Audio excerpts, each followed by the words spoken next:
if I can just give your listeners like my little nutshell, because Yeah. still a lot of times I gave a talk at a conference this past year, and I thought, well, doesn't everybody already know this about the zombie? And I was asking friends, and they were like, no, they don't already know this. You have to sort of start at the beginning.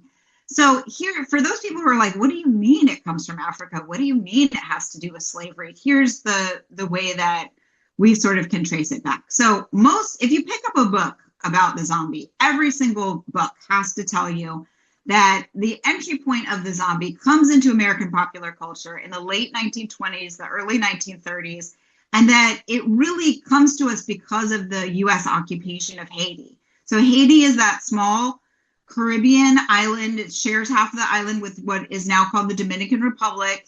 Um, not too far from Cuba, not too far from Florida, so sort of, in our backyard. And there was a U.S. occupation of that island, and the Marines that were stationed there were coming back with all of these stories about the mythology of the people and this belief, especially that dead people didn't always stay dead and that they could be sent to work for free, that they were quote unquote dead men working in the cane fields. So this was obviously a fascinating story for people.